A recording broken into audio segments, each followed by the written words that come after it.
We take a look as well at the starting goaltenders, and we've always talked about the fact, Gene, that it is a matter of fact goaltending and the PK and power play units that make a difference in the OHL. Well, come playoff time, you get that tight check in close games, and I mean, they have to be the guys that lead the way. And specialty units, I mean, you can't say enough about the difference. Often that's the difference in the series. Colleen and Beskerwani, as per usual, will get the start here this afternoon. Tanski looking for Hodgson, goes cross-eyed. Hodgson out in front, Battalion into the net they go.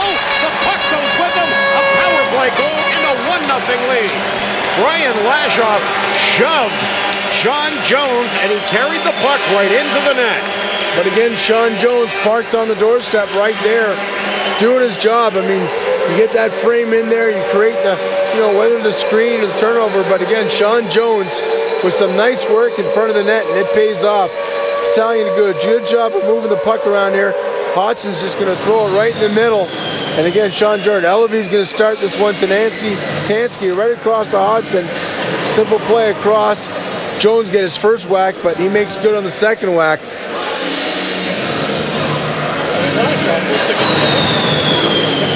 And you see Cameron Odom having a chat with the referee. They want to go upstairs and make sure that that wasn't gloved into the net. Well, they're going to say that, whether that puck was directed, it looked like Sean Jones is. There's the first whack. Oh, there you see the right skate kicking that one.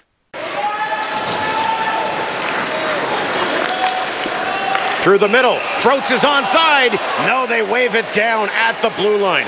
Oh my, I think Derek Froats was very close to being onside on that play, and the Battalion may have dodged a bullet. Well, Froats, he thought he's got himself. There's Doherty. Pass right behind Brad Albert. Indeed, he was offside, so I do stand corrected. Again. Fans on it at the point. Froats. Geldart heading to the front of the net. Out in front, looking for the redirect. Doherty in front, he scores! Tying the game at 1. Taylor Doherty jumps up in the play and beats Patrick Colleen. Well, again, I mean, just the smarts of Taylor Doherty there to follow up on that play. It's a typical play where you just throw it toward the front of the net. And Taylor Doherty with a huge marker here for the Kingston Frontenacs, who for the most part through this contest have been outworked and outplayed. Again, you'll see that loose puck. Doherty just following it up. The rush here start. Geldart tries the first whack. Doherty following up, makes no mistake, and buries the loose puck. 9 minutes and 30 seconds into the second period. That's the first shot on goal for the Kingston Frontenacs, but it's one that counts. We're tied at 1. Puck swatted away. Oh my!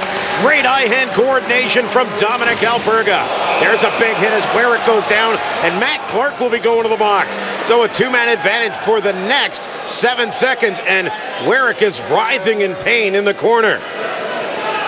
Well, this does not look good, and if you're that's one of those hits you just don't want to see. No, not at all. And Matt Clark from behind. And you got to wonder if this is going to be a 5-minute major right here. Erik writhing in pain.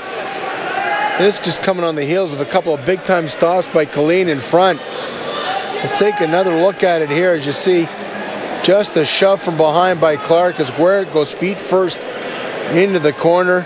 And immediately he starts writhing in pain. Yeah, just there's the little tap right from behind. Erik lost his footing, crash, and he's immediately going to go to the dressing room. What would be a huge loss. Matt Clark is being sent to the dressing room. He is out of the game. Yeah, it's going to be a 5 in a game, and you see Clark's discussed, but that shove from behind going into the corner. One of the most dangerous plays in hockey. Yeah. The buck 33 left here in the second period. Big pressure coming from Kingston. Quine has the puck. Slides it back up top. There's Gudbranson shot. He scores! Erik Gudbranson scores and the Kingston Frontenacs lead 2-1. Well, I don't know if that one was tipped or changed direction in from the point. But the Battalion just finished killing off that 5-minute major. The Fronts, all sorts of pressure. They keep the pressure and get it back to Gudbranson. And again, you see the work here in the corner. Quine's going to get it out to Gudbranson, a simple wrister. Now, whether that was tipped and changed direction there by Geldart, Didn't see, but nonetheless, it finds the back of the net. The Frontenacs with their first lead of this contest.